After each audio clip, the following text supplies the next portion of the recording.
blasfemo e perseguidor e insolente, mas obtive misericórdia, pois o fiz na ignorância, na incredulidade. Transbordou, porém, a graça de nosso Senhor com fé e o amor que há em Cristo Jesus. Fiel é esta palavra, digna de toda aceitação, que Cristo Jesus veio ao mundo para salvar os pecadores, dos quais eu sou o principal. Mas por esta razão mesmo, me foi concedida misericórdia, para que em mim o principal evidenciasse Jesus Cristo, a sua completa longanimidade, e servisse eu de modelo a quantos hão de crer nele para a vida eterna. Assim ao Rei eterno, imortal, invisível, Deus único, honra e glória pelos séculos dos séculos. Amém. Na quinta-feira nós falamos sobre Paulo escrevendo a Timóteo. Paulo, ele sauda Timóteo com 3 palavras: graça, misericórdia e paz. E ele diz: olha, Timóteo, eu oro para que você tenha misericórdia, você tenha graça e você tenha paz, porque você vai enfrentar embates na igreja, você vai enfrentar dificuldades, você vai enfrentar homens que estão pregando uma outra doutrina. E na quinta-feira nós vimos que essas falsas doutrinas que estavam ameaçando seriamente a igreja de Éfeso, elas eram como um cancro, porque elas estavam se espalhando de uma forma sorrateira. E nós vemos Paulo, então, ajudando o seu pupilo a lidar com as dificuldades do ministério, a lidar com pessoas de diferentes backgrounds, de diferentes nacionalidades, de diferentes raças, diferentes cores, de diferentes culturas que se ajuntam dentro de uma igreja.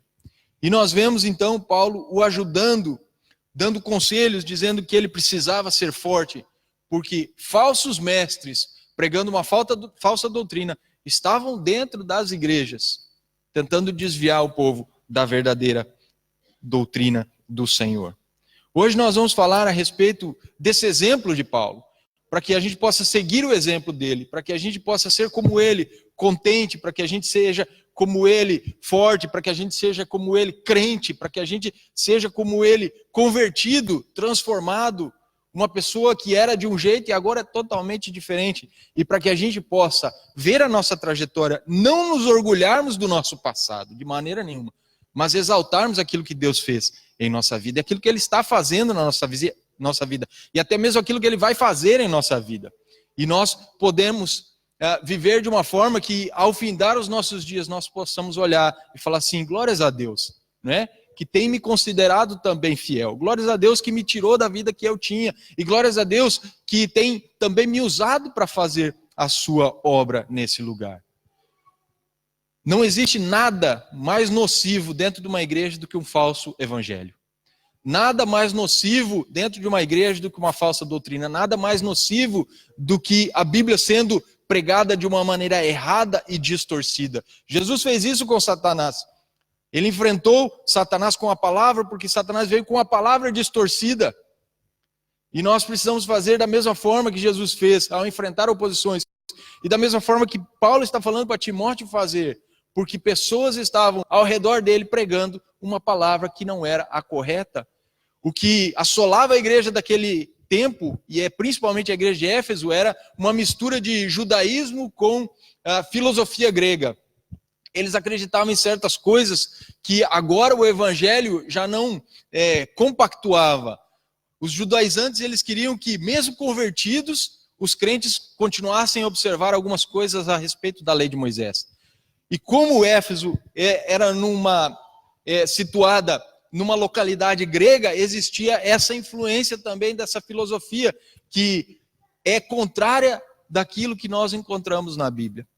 E Paulo, ele aqui diz: cuidado com aquilo que você está ouvindo, cuidado com aquilo que você mesmo está pregando. Ninguém é mais perigoso para a saúde da igreja do que alguém que não sabe aquilo que fala, não sabe aquilo que prega. Nada é mais perigoso que uma falsa doutrina, e ninguém é mais perigoso do que aquele que não sabe o que prega, ou aquele que prega aquilo que não entende corretamente. Está cheio de gente pregando aquilo que não entende corretamente. Como que você pode ser professor se você não entende a matéria? Por isso que eu falei na quinta-feira do YouTube. Tem muita coisa boa no YouTube, tem. Mas também tem muita coisa muito ruim. E eu até dei um exemplo aqui na quinta-feira, não vou citar esse exemplo novamente. Então seja cuidadoso, seja zeloso, cuidado com a disposição e a vontade de receber sem critério e não aceite de bom grado tudo que é novo ou diferente, sem antes examinar e verificar se de fato é bíblico ou verdadeiro. Porque a gente, como ser humano, a gente quer coisa nova, a gente quer novidade, e tudo que é novo e tudo que é novidade, a gente tende a aceitar sem questionar. Mas cuidado, verifique antes para ver se de fato é bíblico e se de fato é verdadeiro. Alguém escreveu: geralmente o que se considera a última revelação é, na verdade, uma heresia antiga com roupas modernas. Na verdade, o que se considera a última revelação é, na verdade, uma heresia antiga, mas com roupas modernas. Talvez nós mesmos já tenhamos compartilhado uma dessas supostas revelações, sem nos dar conta de que não é bíblica e não é saudável, nem para nós, nem para ninguém, e muito menos para a saúde da igreja.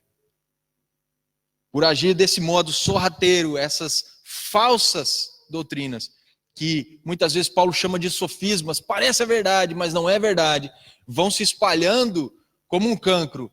E a gente sabe como o cancro age. Silencioso, mas quando ele se revela, ele é letal. Por isso que Deus traz palavras de exortação, palavras de admoestação, para a gente não deixar esse cancro evoluir, para que a gente possa tratar já o problema antes que seja tarde demais e venha destruir tudo aquilo que nós estamos construindo com a ajuda do Senhor.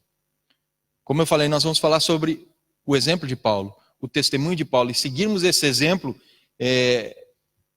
é importante, e para seguirmos nós precisamos entender o que o texto fala.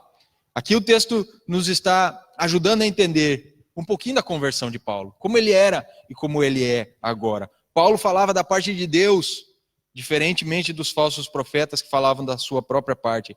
Paulo é agradecido pelo fato de Jesus ter morrido por ele e não se exaltava por aquilo que havia feito pela obra e pela causa do Senhor. Paulo, ele era agradecido por aquilo que Deus fez na vida dele. Será que eu e você somos? Quando a gente olha para a nossa história, a gente agradece a Deus por Deus ter nos tirado de onde nós estávamos, por Deus ter transformado a nossa história, mudado a nossa sorte, de como nós éramos para como nós somos agora, ou de como nós éramos para como nós estamos sendo transformados e aonde nós ainda vamos chegar.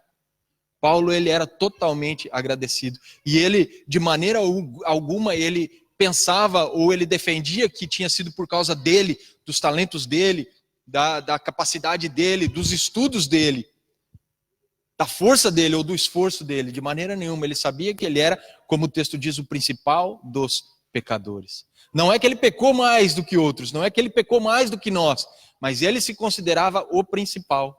Não o maior, o principal. E no texto ele diz o porquê disso. Ele fala que ele era blasfemo. Ele fala que ele era perseguidor.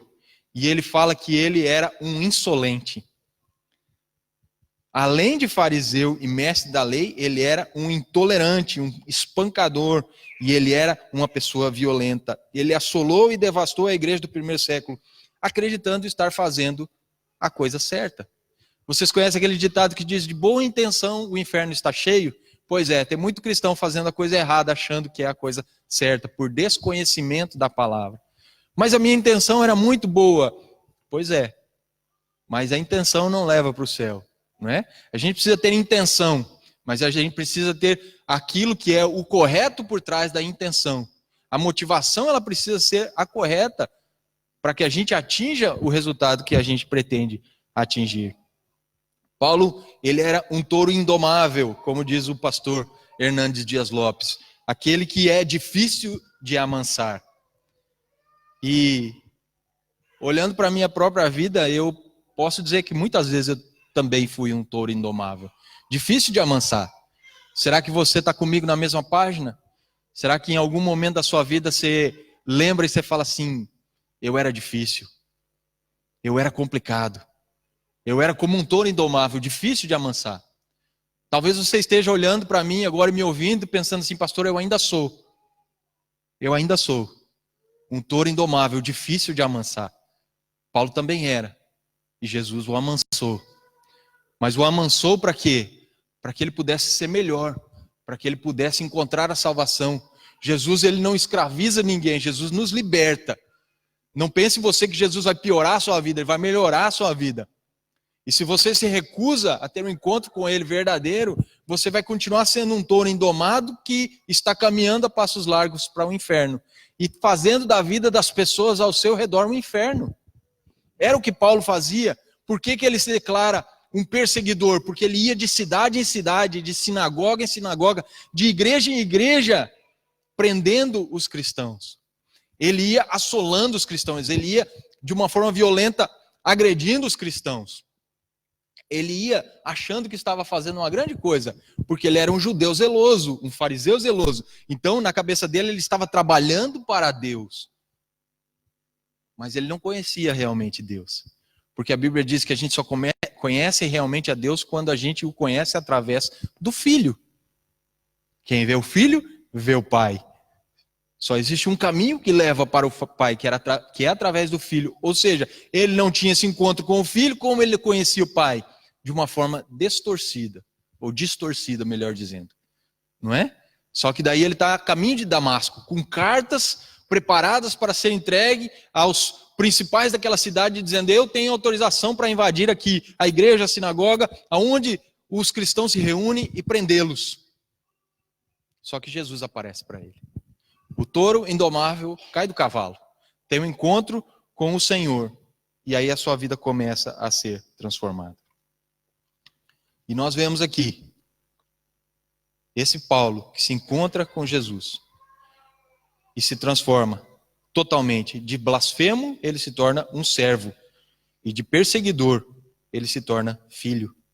Paulo teve esse encontro. Em Atos 9, 3 e 4, nós encontramos essa história. E após cair do cavalo, ele caiu em si e entregou-se completamente a Jesus e a sua obra.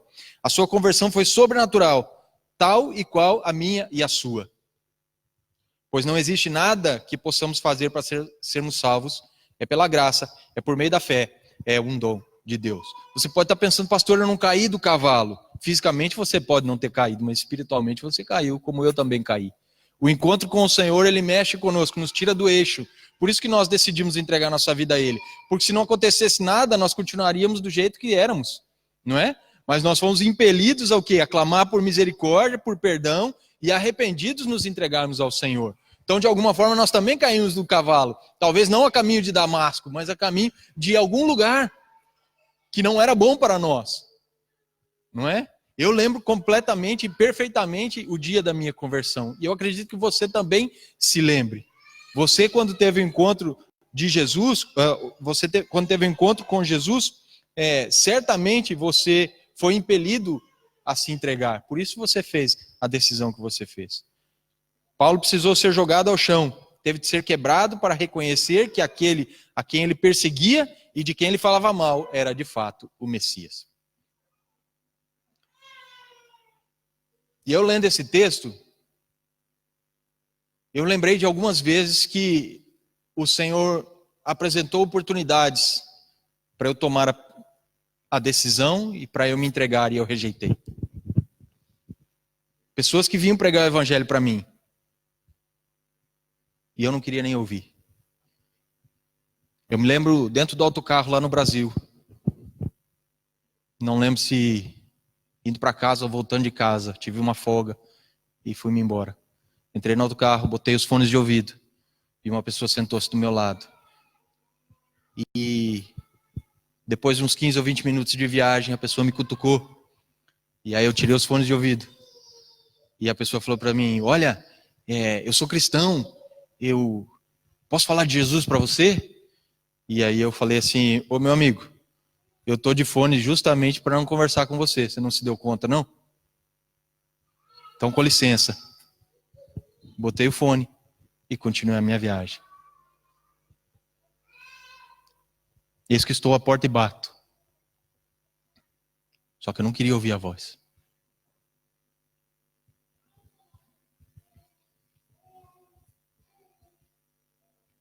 Paulo teve que ser jogado no chão.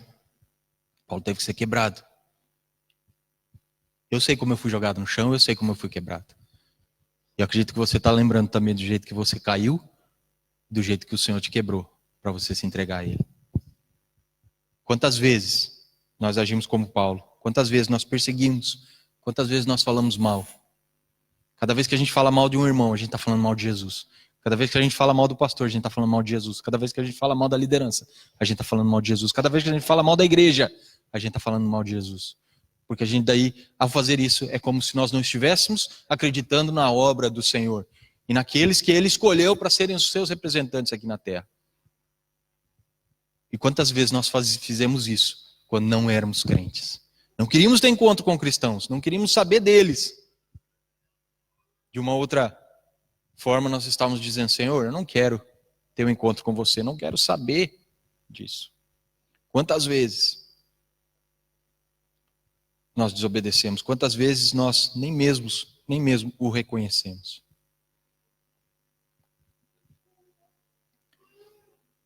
E às vezes, o que é pior, mesmo depois de cristãos, nós continuamos deitando a língua.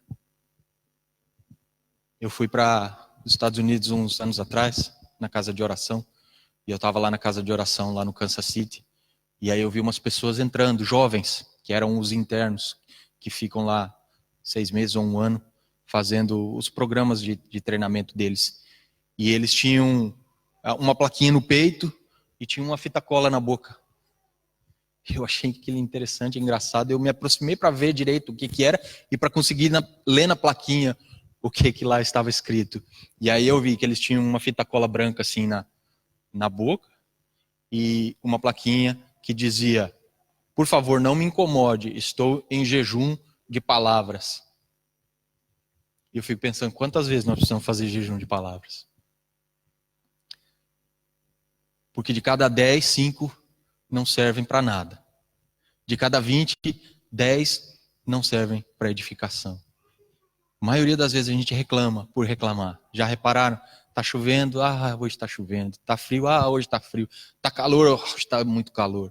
Nunca estamos contentes. E mesmo depois de crentes, às vezes a gente continua falando mal.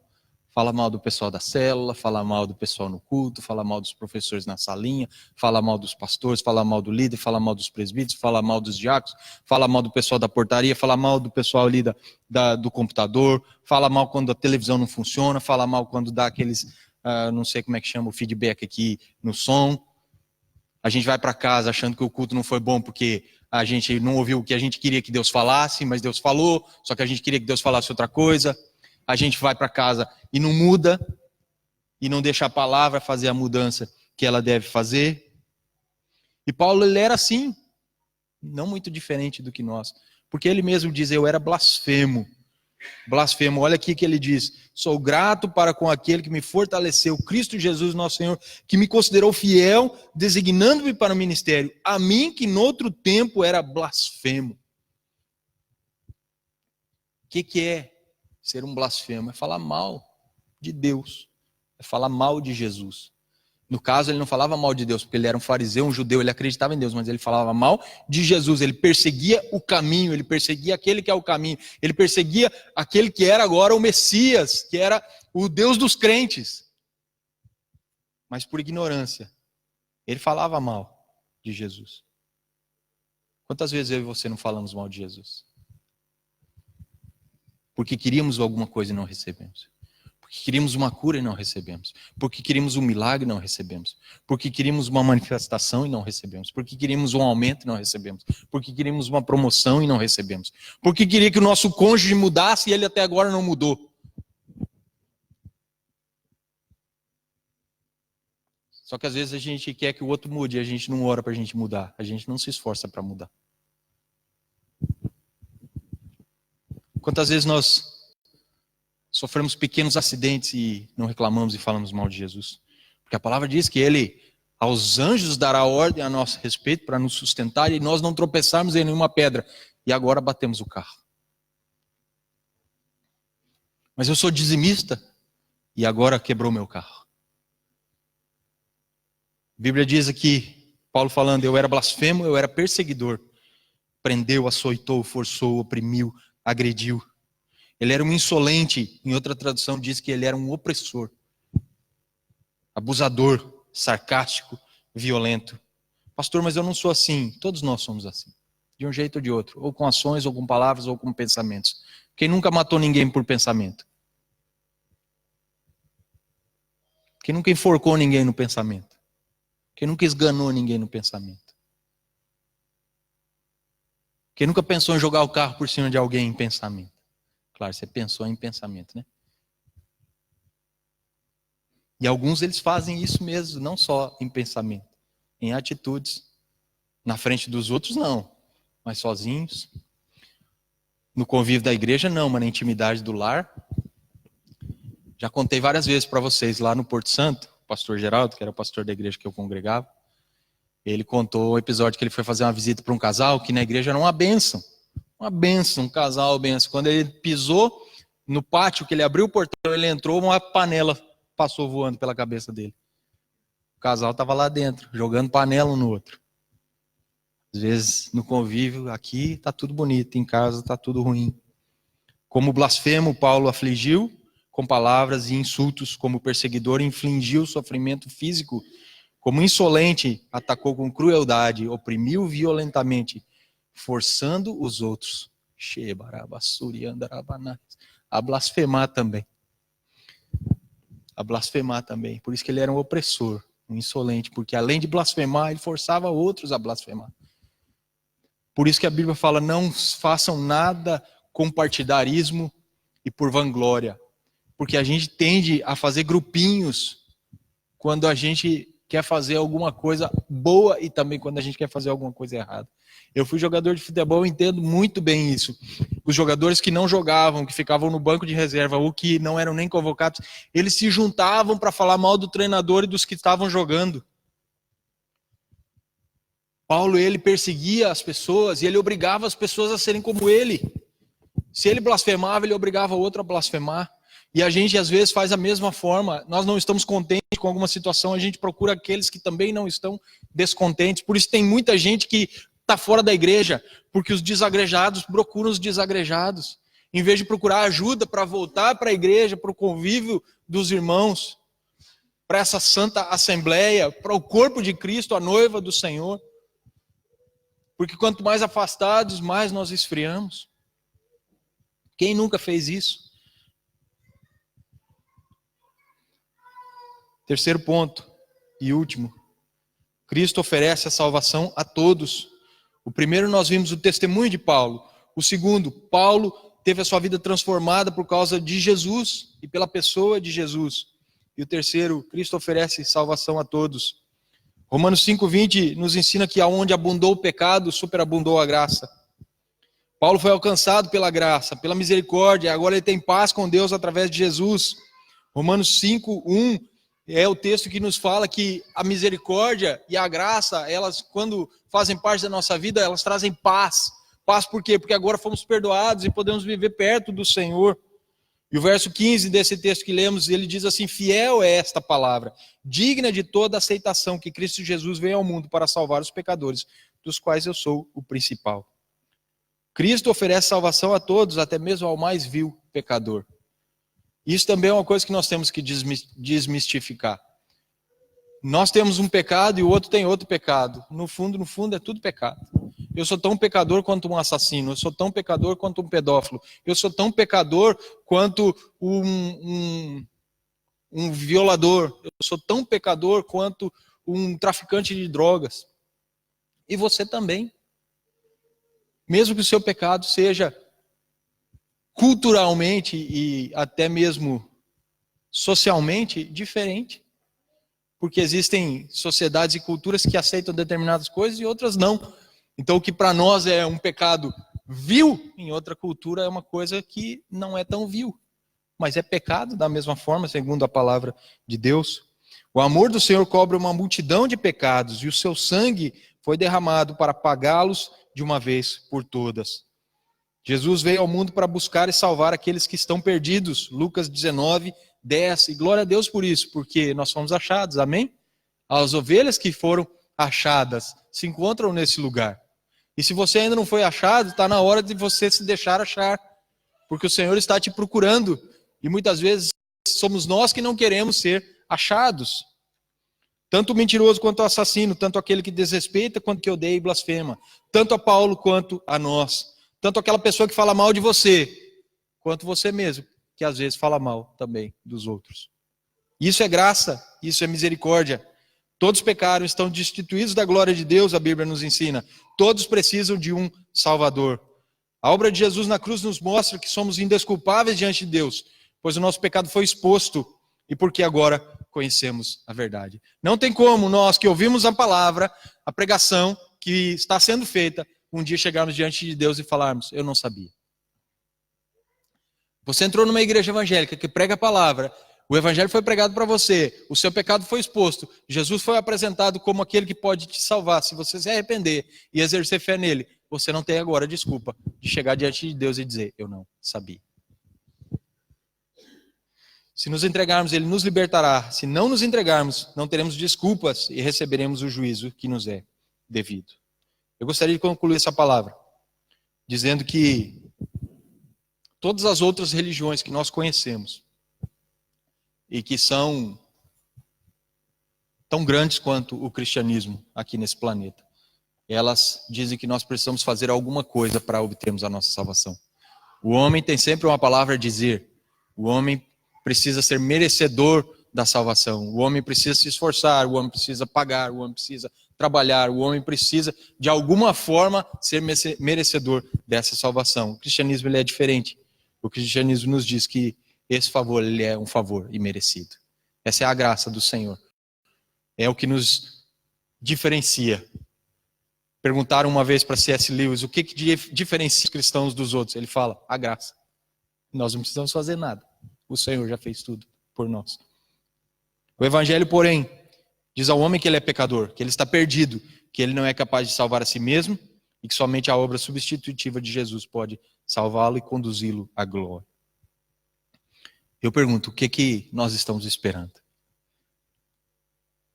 Tem gente que diz, é bom demais para ser verdade, não é? Tem gente que fala aí, um ditado nos diz, quando a esmola é demais, até o santo desconfia. Tem gente que não se entrega a Jesus porque acha fácil, porque não tem que pagar, porque não requer nada. Eu vou no bruxo, eu pago, eu estou no controle. Mas com o cristianismo não é assim, a gente não pode estar no controle. Se a gente está, a gente tem que perder o controle tem que ser dele. O que nós estamos esperando? Nós temos que reconhecer hoje a nossa condição, parar de resistir para sermos perdoados e recebermos a salvação. Se você já fez isso no passado, amém, aproveite e peça perdão por todas as vezes então que você agiu como Paulo. Porque alguns de nós aqui, eu penso que a maioria já entregamos a nossa vida a Jesus, amém? Então aproveite hoje a oportunidade, peça perdão para Deus por todas as vezes que você agiu como Paulo, que você foi blasfemo, que você reclamou, que você foi um religioso zeloso. Pastor, mas é o zelo. Mas às vezes o zelo faz a gente fazer coisa errada. Tem gente que coloca o zelo antes das pessoas. E aí você é zeloso e você desrespeita outros. Você é zeloso, você não trata outros com amor. Às vezes fomos insolentes, agressivos, opressores, violentos. Bocudos às vezes. Bocudos às vezes. Você sabe que eu admiro as pessoas caladas? Eu admiro mesmo as pessoas caladas. Eu sou uma pessoa falante, mas eu admiro os que são calados. No Brasil, existe um ditado.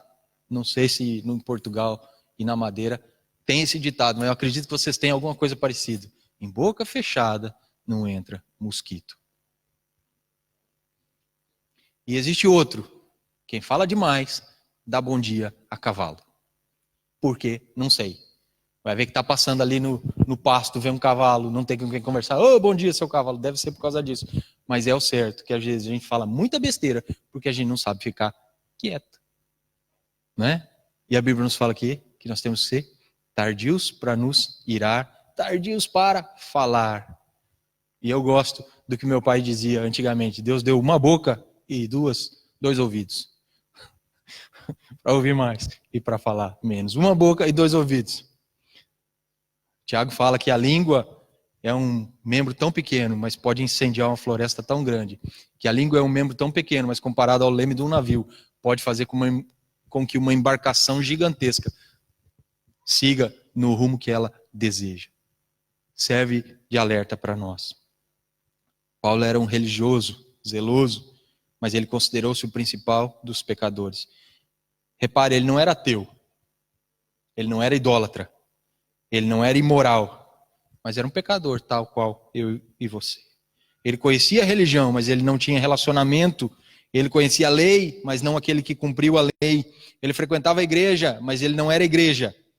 Ele não era noivo, ele não era corpo, ele não fazia parte daqueles que estão se preparando para ir para o céu. Ele foi instruído na palavra, mas ele perseguia o verbo que se fez carne. Ele era instruído na palavra, mas ele perseguia o verbo que se fez carne. Rejeitar o Filho de Deus é o maior dos pecados. Essa história de Paulo parece familiar ou não parece familiar? 2000 anos depois. Mas da mesma forma que a ele foi concedido misericórdia, para que servisse de modelo a tantos quantos hão de crer nele para a vida eterna. Ele declara isso. Mas por essa mesma razão, me foi concedida misericórdia, para que em mim, o principal, evidenciasse Jesus Cristo e sua completa longanimidade, e servisse eu de modelo a quantos hão de crer nele para a vida eterna. Título da mensagem de hoje, vocês lembram? Seguindo o exemplo de Paulo. Jesus veio buscar e salvar aqueles que se perdem. Decida-se hoje, declare da mesma forma que Paulo declarou no verso 17, ao Rei eterno, ao Deus único, imortal, invisível, seja honra e glória para todos sempre. Amém. Vamos repetir junto?